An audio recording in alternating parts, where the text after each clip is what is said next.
My name is Bill Haley, and this is for the Facebook page In Welfare, Transition to Competitive Charity. So a competitive charity system. So go to the very top of the Facebook page and look at the bullet points. Look at the other videos. This is going to be on the Caseworkers, this small video. So CDAs, Competitive Distribution Association, that's a funding mechanism. People give to that within their charitable philosophy. So they assign people, because there's going to be about a dozen of them, so a dozen different charitable philosophies. So it's competitive. So if you don't like one, you can go to another. CDAs assign people in need to assessor organizations. That's the case manager business, assessor organizations. I'm going to call them AOs, or just caseworkers, that match your charitable philosophy. So that's highly important. There's going to be a lot of different charitable philosophies out there, all working within the same system. So you go to one that matches your philosophy. Let's go with a couple philosophies. You can go with the leftist, liberal philosophy, conservative, right-wing philosophy type of thing. You can go to a philosophy from a secular worldview, a Catholic or a Protestant worldview, a Jewish or a Muslim worldview. There's a lot of different philosophies. There's a lot more than just that. All you do is gather around with 5% of your fellow citizens, and you can get a CDA, a funding mechanism to fund charities, and especially the case managers. And the case managers are the most important for this charitable philosophy. So let's just talk about, we already talked about funding, we talked about other stuff. We're just talking about caseworkers right now and how they're going to have significant power. That's why you want to pick wisely. If you don't like their power, you don't like how they're doing business, you can go to another one. And if you don't like any of them, that means you as somebody in need, you have to change a little bit. If you can't find anybody to help you, because they do have the ability to say, no, we will not help. Okay. So you have to be connected with the caseworker as part of the structure of the system. AOs are the caseworkers. You have to be have a caseworker, no ifs, ands, or buts, as part of the structure of the system. What the caseworkers do is a different story. That's within your charitable philosophy.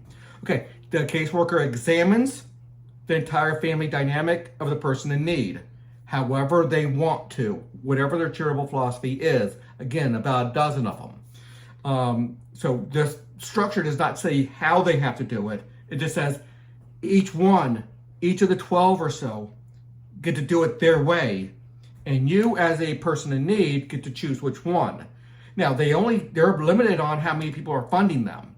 So if you go with the most lax one, and everybody, all the people in need goes with the most lax caseworkers, that this gives you money and doesn't require anything from you, they're going to run out of money very rapidly or not get any money to begin with. And all the money will be with the people who, in some people's opinion, would be better caseworkers, who will require some stuff, move you to a part of independence. The AOs examine the entire family dynamic of the person in need, either the person or the family, whatever they think is relevant. The AO subjectively determines, the biggest phrase we can do within charity that the welfare system cannot do is subjective determination. In the current welfare system, you can have two people who need to be dealt with dramatically different, or should be dealt with dramatically differently, but they get the same benefits, all because of their situation, financial situation, what they put themselves into, or they're into that situation of no fault of their own. Some people need that to get back up on their feet. Other people just need that help to get over a hard time in their lives, a downturn in their lives. So that subjective determination, and you can have that subjective determination if there's 12 different competing caseworker groups being funded and being limited on their funding by their people who support them. So highly important to understand this. So that subjective determination is like everything within the system. The rest of the structure helps this the most. The best path forward per person. The AO directs and has significant control over the goods and services from charities for the cases they manage. So when the CDA, the funding mechanism, funds the charity, they're going to say you have to respect the caseworkers. You cannot just undermine the caseworkers by giving somebody food, shelter, medical care, and the like, and not respecting the caseworker's wishes, because the caseworker has the ability to say, no, we will not help.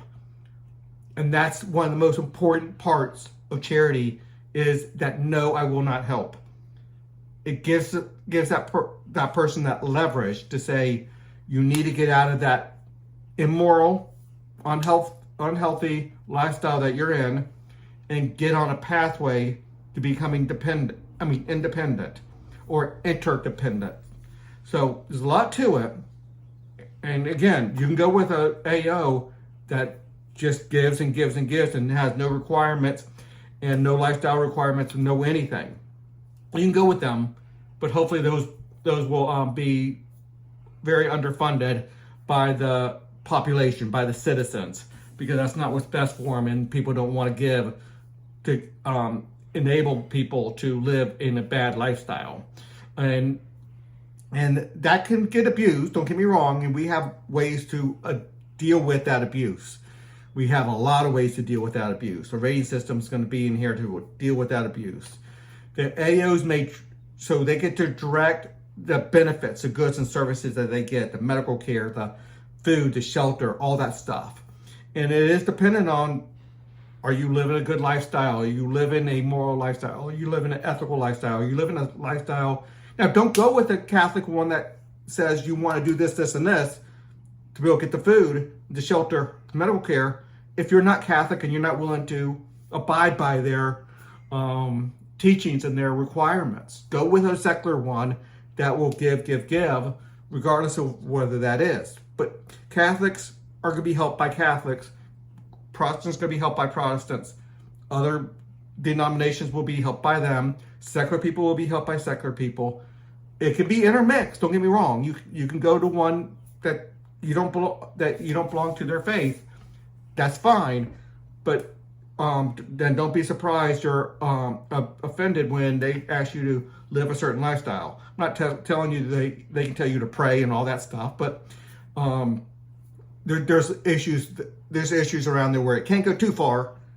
We have a rating system to make sure it can't get abused, but there it goes. Okay, not only can they do they direct the goods and services that they get, but they also direct the education and work of the people that they manage. So obviously, not a good case manager is not going to take a woman who was a single mom of 7 small children and make her work 60 hours a week and then do what with the children. That's not a good case manager. So they're going to have to find a plan for her to be as interdependent as possible. Yet that type of person, or somebody with Down syndrome, that type of person is going to need some long-term help, and their work or education is not going to get them out of that situation. And that's where that 5% of GDP comes from, or is needed. That's where that money is needed for those people. For able-bodied people, most of the caseworkers are going to force them to work. I think 60, 70 hours a week, in my opinion. If you're going to be asking for help, you're able-bodied, you work. Now, if let's say you can't get a job, they can put you to work. We'll discuss that. Most of that is going to be discussed in a different video, but that's going to be very, very important. An AO may direct the education and work, or a work/education model, apprenticeship type of thing, of the people they manage. And they're going to get them certified. They're going to start checking off things saying, can you work a nursing home shift? Can you work a landscaping shift? Can you do this? Are you certified on that lawnmower, that weed eater? Are you certified CNA? That's a nursing term for helping out a nurse, a certified nurse assistant. Are you able to do this and this? They're going to educate and certify and get you higher on the list of certifications and getting you higher on the list of actually being able to go get a regular job. And you might only be able to get somebody to a 80 or 90% interdependent system where they work for 80 or 90% of what they need, and they need the extra 10%. See, the government welfare system doesn't really allow that to a large degree right now. They struggle to make that happen. That subjective determination is going to allow that to happen, where you see somebody, they need that, they can give a certain amount, but they have other responsibilities. Maybe they're taking care of a elderly parent or another loved one where they are a caregiver and they need to be taken care of to some degree. Well, they're in the system, they're working, and a good case manager is going to be able to see that they are working. Okay, okay, that's it for right now. I just want to talk about the caseworkers. There's a lot more to it. I want to talk about the charity economy. The charity economy is where the charities set up a system where their assistance that they're giving people, they're actually putting the people who are getting assistance into the help pool, into the work hours, into the labor pool to help the other people. So people who are needing assistance, they might get put to work helping other people who need assistance.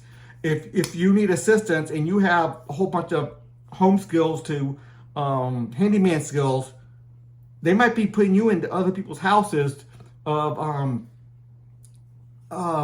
people in need and fixing up their houses, so they don't have to spend other people's money to do that. So it's very dynamic, and the charity systems, I'm going to do a separate video on the charity system. This one's already getting too long. Well, until the next video.